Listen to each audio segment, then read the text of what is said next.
Hello everyone, welcome to our channel. ये एक amazing week की एंड हुई और आने वाला जो वीक रहेगा वो एक काफ़ी इंटरेस्टिंग वीक रहेगा और कुछ हद तक काफ़ी वोलेटाइल मार्केट में दिखाई देने वाली है।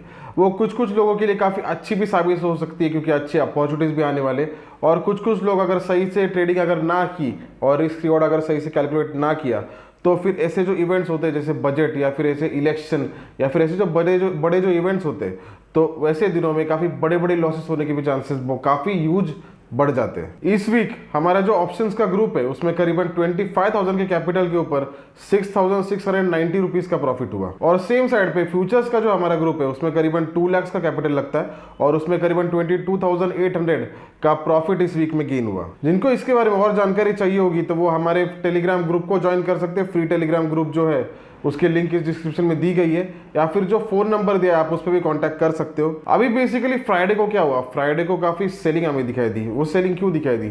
एक्चुअली क्या होता है, जो बड़े इन्वेस्टर्स होते हैं या फिर लोग जो होते हैं वो कभी बड़े इवेंट के पहले अगर आप ऑब्जर्व करोगे, जैसे इलेक्शन के टाइम पे भी पहले क्या हुआ था, उसके एग्जैक्टली पहले लोगों ने स्क्वेयर ऑफ करना शुरू कर दिया था। सबसे पहले फॉरेन इंस्टीट्यूशन बाहर निकलना शुरू हो गया था, फिर डीआई ने बाहर निकलना शुरू हो गया था। ये क्यों बड़े लोग बाहर निकल जाते हैं? उसका मेनली रीज़न ये होता है कि आप अगर मान लीजिए आपके कुछ इन्वेस्टमेंट है और कुछ अगर आप देखते हो या फिर सुनते हो और आपको अगर रिस्क है कि शायद कुछ हद तक फॉल भी आ सकता है, कुछ नेगेटिव न्यूज़ भी आ सकती है, तो उसमें वापस हमारा 10% 15% तक पोर्टफोलियो नीचे आ जाएगा, वापस हमें नुकसान हो जाएगा। अभी तो हम प्रॉफिट में, तो क्यों ना ये प्रॉफिट अभी ले ले और उसके बाद में फिर डिसाइड करें कि आगे जाके अगर हमें अगर वापस री एंट्री का मौका मिलता है तो वापस री एंट्री की जाएगी। और वो सही भी होता है, और उसी की वजह से काफ़ी मार्केट्स को हमें फ्राइडे में फॉल दिखाई दिया। और इस बार अगर देखा जाए तो बजट जितना सिंपल लग रहा है या फिर जो सोच रहे हैं कि ऐसे होगा, तो मुझे नहीं लगता कि वैसे होगा। कुछ हद तक चेंजेस मुझे ऐसे लगता है कि शॉक कर सकती है या फिर कुछ नई चीज़ें आ सकती है। ये तो पहले अगर देखा जाए तो जो बैंक्स का जो इशू चल रहा है वो काफ़ी बड़ा चल रहा है कि बैंक्स में डिपॉजिट ग्रोथ जो है वो काफ़ी कम हो चुकी है, और उसी की वजह से बैंक निफ्टी भी अगर देखा जाए तो कुछ हद तक इतनी बढ़ नहीं रही है या फिर कुछ हद तक प्रेशर में दिखाई दे रही है। उसका मेन रीज़न क्या है? अभी शक्तिकांता दास जी है, उन्होंने भी यही कहा है, जो आरबीआई के गवर्नर है उन्होंने यही कहा है कि उनके लिए काफ़ी बड़ा कंसर्न है कि जो बैंक से उनको डिपॉजिट ग्रोथ नहीं आ रही है। जैसे अभी एचडीएफसी बैंक का भी अगर देखा जाए तो एचडीएफसी बैंक को भी डिपॉजिट ग्रोथ काफ़ी कम थी, और उसी की वजह से एचडीएफसी बैंक में हमें काफ़ी बड़े फॉल दिखाई दे रहे थे। अभी अन्य जो बैंक्स के रिजल्ट आएंगे उसमें पिक्चर क्लियर हो जाएगा, लेकिन अगर आरबीआई गवर्नर अगर ये कह रहे हैं कि ये इशू काफ़ी बड़ा है तो शायद वो कंसर्न लायक हो सकता है। और बेसिकली उसका रीज़न क्या है? अभी हर कोई अगर देखा जाए तो बैंक में कोई पैसा रख नहीं रहा है।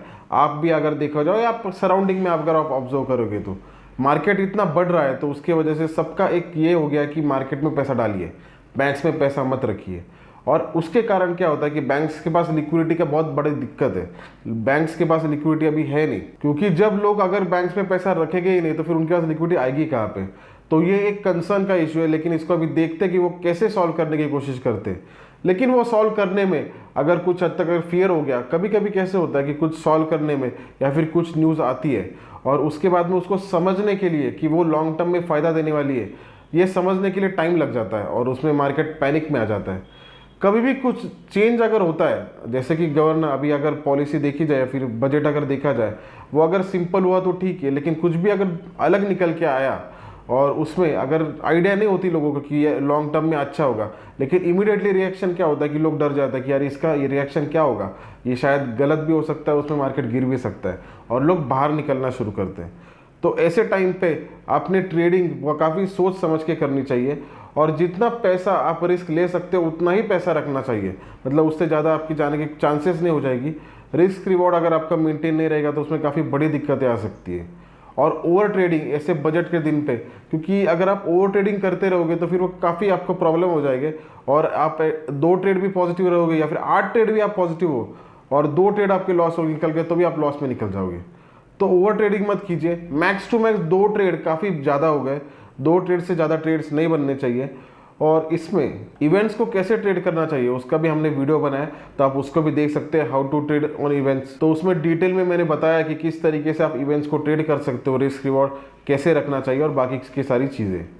अभी हम देखेंगे कौन से लेवल्स है जिस पे हमारा ध्यान रहना चाहिए और कौन सी मूव्स निफ्टी और बैंक निफ्टी में इस वीक में आने वाले वीक में पॉसिबल है और किस तरीके से हमारा अप्रोच रहना चाहिए। निफ्टी में अगर देखा जाए तो निफ्टी ने ये कैंडल को एक जो सेंटीमेंट्स थे वो काफ़ी चेंज कर दिए, क्योंकि काफ़ी दिनों से निफ्टी अगर देखी जाए तो काफ़ी बुलिश थी और हर कोई यही सोच रहा था कि कॉल साइड पर ही ट्रेड देखना है, कॉल साइड पर ही ट्रेड देखना है।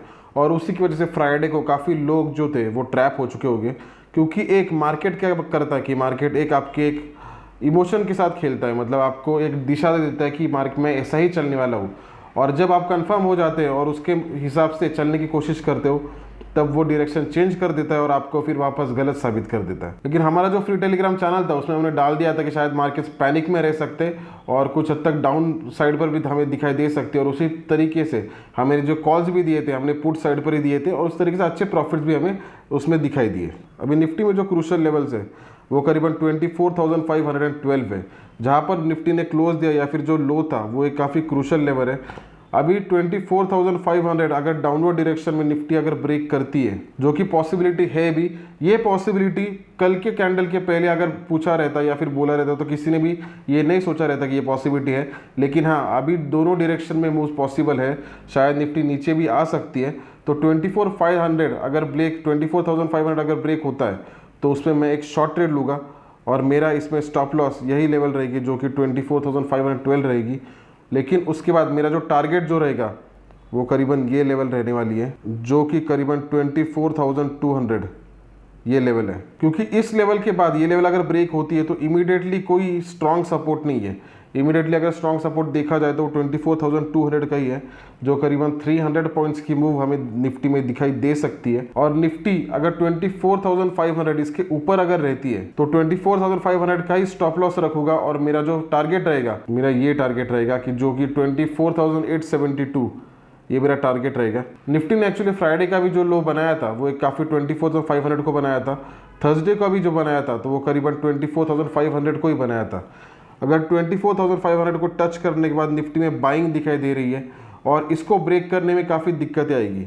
लेकिन हाँ, अगर ये ब्रेक होती है डाउनवर्ड डायरेक्शन में तो कुछ हद तक इस लेवल तक निफ्टी निकल के आ सकती है, जो कि 24,200 हमें लग रही है। बैंक निफ्टी में मेरी जो मूव रहेगी, मुझे ऐसे लगता है कि बैंक निफ्टी कुछ हद तक प्रॉब्लम भी दे सकती है या फिर कुछ हद तक प्रेशर में भी दिखाई दे सकती है। तो उसी की वजह से मैं फिलहाल बैंक निफ्टी में बुलिश ट्रेड नहीं ढूंढूंगा जब तक कि 53,000 अपर डायरेक्शन में ब्रेक नहीं होता, क्योंकि बैंक्स एक्चुअली HDFC बैंक का रिजल्ट भी आया और बैंक्स एक्चुअली बैंक्स का जो इशू है उसको किसी ना किसी को एड्रेस करना पड़ेगा, और अगर वो एड्रेस होता है तो शायद पैनिक उसमें आ सकता है और बैंक निफ्टी फॉल भी दिखाई दे सकता है। तो ये सारी चांसेस है, लेकिन मैं उसके दोनों चांसेस के लिए रेडी रहूँगा और मैं ये नहीं करूँगा कि बुलिश सब, अगर बुलिश सिर्फ बुलिश कह रहे हैं तो उसी की वजह से बुलिश रहना इस काफ़ी गलत है। सिचुएशन कभी भी चेंज हो सकती है और ये एक बड़ा इवेंट है, तो इवेंट में हमेशा कुछ ना कुछ सरप्राइजिंग आता है जो मेजॉरिटी लोगों को सरप्राइज करता है। तो वो चांसेस है तो उसको हमने पकड़ना ही चाहिए कि ये चांसेस हमारे सामने आ सकते हैं। बैंक निफ्टी में अगर देखा जाए तो बैंक निफ्टी का क्लोज वो 52,265 पर हुआ है और ये जो लेवल है ये काफ़ी बड़ा सपोर्ट है। अगर पिछली बार भी देखा जाए तो करीबन इस लेवल पर काफ़ी बार बैंक निफ्टी ने सपोर्ट लिया है और थर्सडे को भी इसी लेवल से सपोर्ट लिया था, फ्राइडे को भी इसी लेवल से उसने सपोर्ट लिया है। तो बैंक निफ्टी के लिए 42,200 ये काफ़ी स्ट्रॉन्ग सपोर्ट रहेगा, जो हमने हमारा जो फ्री टेलीग्राम चैनल है उसमें भी डाल दिया था कि 52,200 ये काफ़ी स्ट्रॉन्ग सपोर्ट है। ये अगर ब्रेक होता है, जो मुझे ऐसे लगता है कि शायद हो भी सकता है, और ये अगर ब्रेक होता है तो मुझे ऐसे लगता है 51,731 इस लेवल तक बैंक निफ्टी आ सकती है। तो मेरा जो स्टॉप लॉस रहेगा 52,179 ये मेरा स्टॉप लॉस रहेगा और मेरा टारगेट करीबन 500 पॉइंट्स का टारगेट रहेगा वो कि 51,731 ये मेरा टारगेट बन जाएगा, जो कि मुझे ऐसे लगता है कि 52,200 अगर ब्रेक होता है तो मेजॉरिटी 90% चांसेस है कि वो 51,700 टच करेगा। 51,700 पे शायद वहाँ से बाउंस बैक आ सकता है, लेकिन वो अगर बाउंस बैक नहीं आता है तो 51,731 अगर टूटता है तो फिर नेक्स्ट लेवल जो हमें दिखाई दे रही है वो करीबन 51,300 ये नेक्स्ट लेवल हमें दिखाई दे रही है, जो बैंक निफ्टी में पॉसिबल है। और उसकी वजह से मैं रेडी भी रहूँगा। अगर कुछ न्यूज़ आती है तो बात अलग है, तो उसमें उससे ज़्यादा भी नीचे बैंक निफ्टी जा सकती है। बैंक निफ्टी में मैं बाय ट्रेड तभी देखूंगा अगर 52,691 अगर ब्रेक होता है तो, क्योंकि जो कि मुझे ऐसे लगता नहीं कि इमीडिएट होगा, लेकिन अगर होता है तो फिर मेरे लिए काफ़ी कुछ एक चीज़ें क्लियर हो जाएगी कि शायद वो फिर 53,129 यहाँ तक जा सकता है या फिर 53,000 तक जा सकता है। मतलब मैं 52,691 के ऊपर अगर जाता है तो बैंक निफ्टी को मैं इस हिसाब से स्टॉप लॉस रखूँगा और मेरा टारगेट 53,129 ये रहेगा। अगर न्यूज़ आती है तो दोनों डायरेक्शन में काफ़ी बड़ी बड़ी मूव हमें दिखाई दे सकती है, लेकिन कुछ अगर स्टेबल भी रहता है तो मुझे ऐसा लगता है कि ये सारे मूव्स, ये लेवल्स पॉसिबल है जो आ सकते हैं। और इसी तरीके के मेरा ट्रेड रहेगा और इसी तरीके से मैं ट्रेड करने की कोशिश करूँगा। रिस्क रिवॉर्ड इसमें इस इवेंट में मेंटेन रखना काफ़ी इंपॉर्टेंट रहेगा और ओवर ट्रेडिंग से बचिए। मिनिमम टू मिनिमम साइड पे ट्रेड रखिए ताकि आप जो भी अपॉर्चुनिटी आएगी तो उसको सीज कर पाओगे। आई होप ये वीडियो आपके लिए बेनिफिशियल रहे। धन्यवाद।